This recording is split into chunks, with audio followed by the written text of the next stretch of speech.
na ang mga sundalo ay kumakain sa maruming helmet. Magandang kain, tol. Ang helmet na ito ay pag-aari ng sundalong Ruso na namatay ilang oras na ang nakalipas. Ngayon, ginagamit na ito ng mga kaibigan niya bilang plato. Masayang kumakain ng basang pansit ang grupo. Isa sa kanila ay nagbiro tungkol sa pag-ihaw ng hita ng may-ari ng helmet para gawing pansit na may karne. Bigat nun. Pero sila mismo ang nag-record nun. Pansit at karne. Laman ng tao. Ayoko niyan. Samantala, sinabi ni Putin sa television na ang kanyang mga sundalo ay kumikita ng 29,000 at may pinakamagandang kondisyon sa mundo. Hindi. Ang eksenang ito ay hindi aksidente. Ito ay isang nakikitang sintomas ng mas malaki pang bagay na sumisira sa hukbong Ruso mula sa loob palabas. Ipakikita ko sa iyo ngayon ang realidad na di na maitago ni Putin. Ang video na napanood mo ay hindi galing sa mga Ukrainian, kundi kuha at inilathala ng mga sundalong Ruso. Ibinubunyag nila ang kalagayan nila sa trinsera. At habang nagbibiro ng morbid, may mas nakakabahala rin silang ginagawa. Nagbabala sila sa mga Ruso na huwag magtiwala sa Ministry ng Depensa. Puro kasinungalingan ang mga sinabi nila. Mataas na sahod, pagkain, disenteng kondisyon. Lahat ay hindi totoo. At ang helmet na yan? Sa totoo, ito ay mas malaking bagay. Una, walang plato, lalagyan ng pagkain o anumang gamit para magpainit ng pagkain. Wala talaga. Pangalawa, tungkol naman sa kalusugan. Marumi ang helmet na yon. May pawis, buhok at posibleng dugo ng sundalong namatay. Kung sino man ang kakain doon ay magkakasakit, magkakaroon ng matinding pagtatae at ang sundalong may sakit ay hindi makakalaban. Pinakamasama ang epekto nito sa pag-iisip. Ang helmet na yon ay pag-aari ng kaibigan na buhay pa ilang oras lang ang nakalipas, nagbibiro at nakikipag-usap. At ngayon, naging plato na lang siya. Ang patay ay nawala na ang buong pagkatao, naging isang bagay na lang na kapaki-pakinabang. Gumagawa ng nakakatakot na biro ang mga sundalo habang kumakain. Ito ang sandali na tuluyang nawala sa hukbong Ruso ang moral na pag-iisip. Ngayon, pansinin niyo ang isang mahalagang bagay dito. Hindi mga Ukrainyano ang gumawa nito sa mga sundalong ito. Hindi mga Ukrainyano ang may kontrol sa lohistika ng Ruso at hindi sila nagdedesisyon kung may pagkain sa trinchera o wala. Responsibilidad ito ng Moscow, ng Kremlin, ng mismong estado ng Russia. Ang kalaban ng mga lalaking ito ay hindi sa kabilang panig ng labanan, kundi sa mga opisina sa Moscow. Bakit umaabot sa ganito ang mga sundalo? Bakit gamit pa ang helmet ng namatay na kaibigan sa pagkain? Ang sagot ay nasa isang salita na hindi mo aasahang maririnig tungkol sa isang modernong hukbo. Pagpapabaya. Ang mga sundalong ito ay wala sa mga organisadong base militar, walang gumaganang komunikasyon, at walang palitan ng mga tropa. Nasa tinatawag ng mga saksi na ang hukay ang mga sundalo. Isang butas sa lupa kung saan nagwakas ang sibilisasyon, puro magkakahiwalay na butas na lang. Umiikot lang ang mundo ng mga sundalo sa trinsera na iyon, lampas doon, puro putik at katahimikan. Hindi nag-iisa ang sundalong may helmet, may iba pang video at pag-amin. May isang sundalong Ruso na lumilitaw sa screen na wasak ang kanyang binti dahil sa isang Ukrainian na first-person view drone. Maraming bangkay sa kalsada, may sumira sa binti ko. Siguro granada o first-person view drone. Hindi ako sigurado. Isang linggo na ang nakalipas. Putsa! Gusto kong kumain ng kahit ano. Nakakulong siya sa isang trinsera. Iniwanan. At kapag tinanong kung sino ang pinakamalaking kaaway niya, hindi niya sinasabi ang mga Ukrainyano, kundi ang gutom at kahirapan. Sana may makakita ng video na ito. Sana. Hindi ko alam. Hindi ko alam ang gagawin. Patay ang radyo, hindi ako makakontak, wala akong tubig at halos walang pagkain. Gigide. Wala tubig.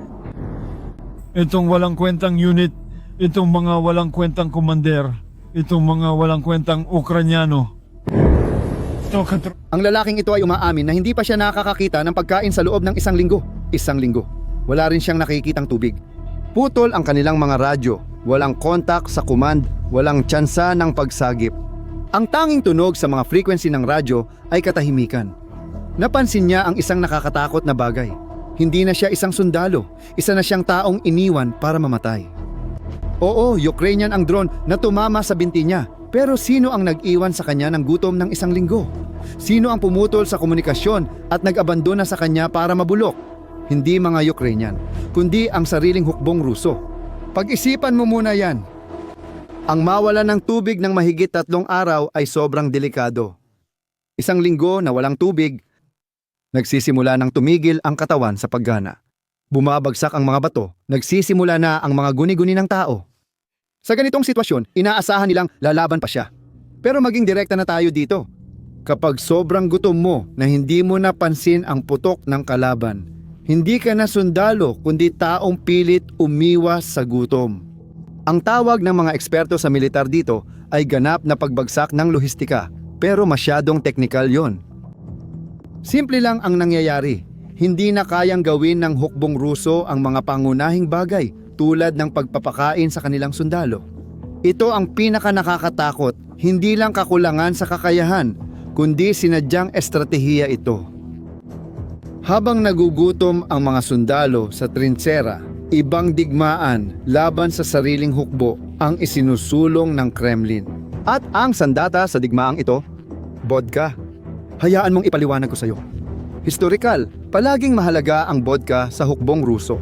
Ito ang nagbibigay tapang sa mga sundalo kapag nagyelo sila sa trintsera sa 20 degrees. Ito ang nagpapalasing sa kanila para makalimutan ang takot at umatake. Sa loob ng mga dekada, ginamit ng pamahalaang Ruso ang alak para kontrolin ang kanilang mga sundalo, pinananatili silang hilo ng sapat para sumunod. Ngayong Enero 2026, itataas ng Ministry ng Pananalapi ng Rusya ang pinakamababang presyo ng vodka ng 17%. Ang kalahating litrong bote ay nagkakahalaga ng 400 na rublo. Tataas ng 28% ang ibang distilled na alak tulad ng konyak at whiskey. At maaaring iniisip mo, aba, normal lang na pagtaas ng presyo yan. Inflation lang. Hindi ganun. Tingnan mo, hindi naman mga Ukrainyano ang nagpapataas ng presyo ng vodka, wala silang kontrol sa ekonomiya ng Russia. Sino ba talaga ang may gawa nito? Si Putin, ang leader ng Russia, ang nagpapataw ng buwis sa natitirang aliw ng kanyang mga sundalo. Ang Ministry ng Pananalapi ng Russia ay humaharap sa kakulangan sa budget na 5.7 trilyong rubles sa taong 2025. Isa ito sa pinakamalalaking nangyari sa bansa. Upang punan ang kakulangan, nagpasya ang Kremlin na buwisan ang natitirang aliw ng mga sundalo. Si Putin ay literal na pinaparusahan ang sarili niyang mga tauhan para mapantayan ang budget. Pero heto ang problema. Kapag tinaasan ang presyo ng opisyal na vodka, hindi humihinto ang mga tao sa pag-inom. Bumibili sila ng pekeng, iligal o delikadong alak na maaaring makamatay. At nagbababala na ang mga eksperto sa Rusya. Ang presidente ng Asosasyon ng Alcopro, si Andrei Moskovsky, ay naglinaw ang mga sundalong mababa ang sahod ay bibili ng ilegal na inumin. Pero hindi lang presyo ng vodka ang problema, apektado rin ang bank account ng mga sundalo.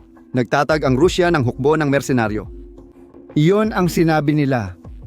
Nangako si Putin ng napakataas na sahod para makaakit ng mga lalaki sa harapan. 2,600,000 rublo bawat sundalong kinontrata na katumbas ng humigit kumulang 29,000 dolyar.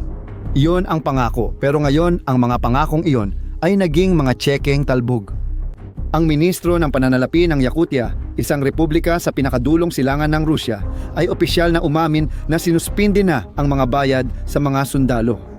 Ang dahilan, kakulangan ng pondo sa budget, wala na talaga silang pera. At hindi lang Yakutia. Ang mga rehiyon tulad ng Tartaristan, Chubachia, Mariel at Samara ay napilitang bawasan ang mga bonus mula 2,000,000 rublo hanggang 400,000 rublo na lang. Isang pagbawas ng 80%. Iniulat ng intelihensyang militar ng Ukraine na hindi kayang maabot ng mga rehiyon ng Russia kahit 40% ng mga target sa pagre-recruit na itinakda ng Moscow.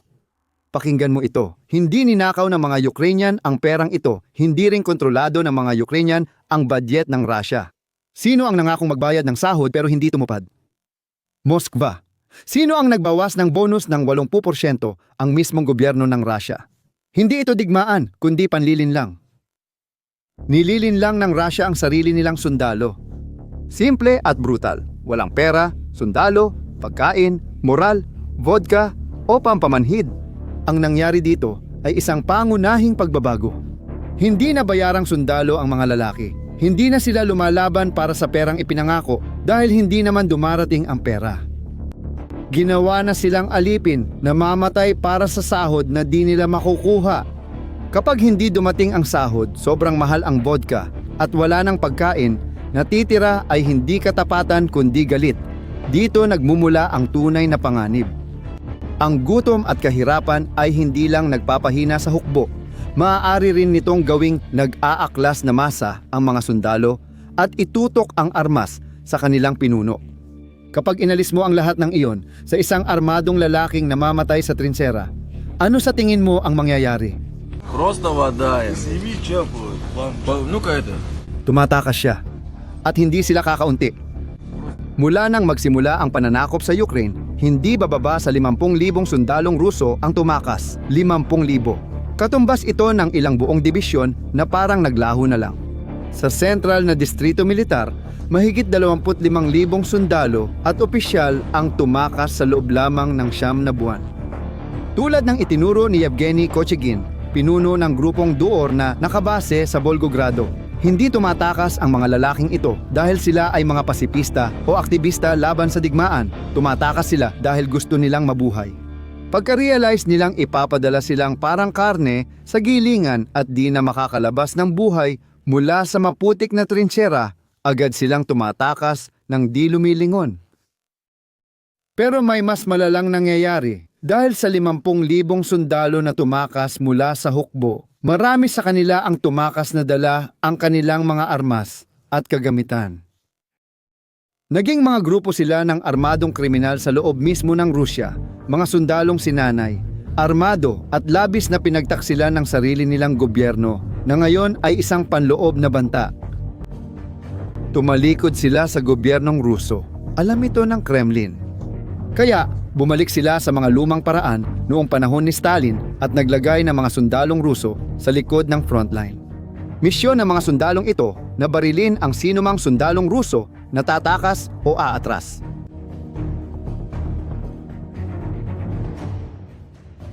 Isipin mo yun. Mga Ruso ang nagpapaputok sa kapwa nila, hindi Ukranyano. Ang mga komandante ng Ruso mismo ang nag-utos niyan. Kapag pinapaputukan ng hukbo ang sarili nilang sundalo para pigilan ang pagtakbo, talo na sila. Kalaban na nila ang sariling hanay. Noong Nobyembre, na-intercept ng ika-75 Brigada Aerotransportada ang isang nakakabahalang komunikasyon sa radyo. Isang sundalong Ruso ang nagmamakaawa sa kanilang komandante. Kinuha ng komandante ang aking ration card, hindi ko nakita ang aking sahod. 2 beses na akong tumakas. Ibinabalik nila kami at pinipilit magmarcha sa parehong daan. Huwag pumunta rito para maglingkod, mas matindi pa ang takot dito. May mga ulat tungkol sa isang komandante na ang pangalan ay Kamuri na nagpadala ng kanyang mga tauhan sa isang lugar na puno ng mga bangkay ng mga sundalong patay na. Bago ang pag-atake, kinuha niya ang bank card at password ng lahat ng tauhan niya. Naiintindihan mo ba? Habang pinapadala niya ang mga sundalo sa kamatayan, plano na pala niyang nakawin ang sahod nila. Hindi asal militar ito, kundi asal kriminal o gang at hindi lang sa trinchera nagtatapos. Ang Kremlin ay nagdala ng digmaan sa mga bahay ng mga sundalo. Iniulat ng intelihensya na ginagamit ng mga lihim na serbisyo ng Russia ang pagbabanta laban sa mga pamilya ng mga tumatakas. Ang mga ina, asawa at anak ay tinatakot upang pilitin ang kanilang mga asawa at anak na bumalik sa harapan ng labanan. Kung totoo lahat ito, ang estado ng Russia ay literal na nakikipagdigma laban sa sarili nitong mamamayan. Isa pang nakakabahalang kaso ang nangyari sa rehiyon ng Leningrad, kung saan 9 na bilanggo ng Russia na dinadala sa harapan ng labanan ay binaril at pinatay ang driver ng sasakyan at tumakas. Ngayon, hindi lang tumatakas ang mga sundalo, kundi sinisira pa nila ang sistemang pumipilit sa kanila. Kaya, pag-isipan natin ang lahat ng nakita natin. mga sundalong Ruso na kumakain mula sa helmet ng mga namatay. Mga sundalong Ruso na walang pagkain ng isang linggo. Mga sundalong Ruso na mas mahal pa ang binabayaran para sa vodka na kailangan nila para tiisin ang lamig. Mga sundalong Ruso na hindi nakakatanggap ng sahod. 50,000 ang tumatakas at binabaril ng kapwa sundalo kapag umatras. Kita mo ba ang pattern? Ang hukbong Ruso ay hindi winawasak ng mga Ukranyano, kundi winawasak ng mismong Russia mula sa loob palabas. Ayon sa punong tanggapan ng Ukraine, umabot na sa higit 1,178,610 ang kabuuang bilang ng mga nasawing sundalong Ruso. At tandaan mo, ito ay simula pa lang ng lahat. Kasama sa listahang ito ang 12 general at 6,013 opisyal. Kapag ang isang hukbo ay nawala ng ganito karaming mga komander sa ganitong kabilis na paraan, ang natitira ay kaguluhan, isang hukbo na walang pamumuno, at ang mga pagkawala ay hindi lang tao. 11,300 at 76 na tangke ang nawasak, 23,600 at 86 na mga armored na sasakyan ang nawala, 34,800 at 43 mga sistema ng artileriya ang naalis. Tinataya ng mga military analyst na aabutin ng mga dekada bago mapalitan ng Rusya ang mga kagamitang ito. Mga dekada, pero wala ng tangke, wala ng armored vehicle, at siguradong wala ring binagong kalapati ang makakapalit sa sundalong nagugutom, putol ang paa, at hindi gumagana ang radyo. Binagong kalapati? Oo, tama ang narinig mo. Dahil hindi makahanap ng sapat na sundalong tao at hindi rin mapakain ang mga natagpuan. Ngayon, sinusubukan ng Rusya gumamit ng kalapating pambomba. Ang kumpanyang teknolohiya na NERI ay sinusubukang gawing remote-controlled na bombang buhay ang mga kalapati sa pamamagitan ng electrodes sa kanilang utak. Matapos subukan ang balyena at dolphin, ngayon kalapati naman ang nire-recruit ni Putin para sa digmaan. Hindi ito inobasyon, kundi desperasyon ng isang rehimen na nawalan na ng koneksyon sa realidad. Kung ang isang superpower na nawalan ng milyong sundalo ay umaasa na lang sa paglalagay ng chips sa utak ng mga ibon para maligtas, makikita mong grabe na ang kalagayan nila. Oo. Lumalaban ang Ukranya. Oo, ang mga Ukranyano ay lumalaban. Pero ang totoong pagkawasak ng hukbong Ruso? Iyon ay galing mismo sa loob ng Kremlin, sa mga desisyon ng Moscow. Ngayon, gusto kong malaman ang opinyon mo. Sa pananaw mo, ano ang unang babagsak? Ang hukbong Ruso sa harapan o ang panloob na sistemang sumusuporta sa digmaang ito? I-comment ang sagot mo. Kung nabigyan ka ng bagong perspektibo ng nilalamang ito, ibahagi ang video at mag-subscribe para sa mas marami pang malalalim na pagsusuri tungkol sa nangyayari sa mundo.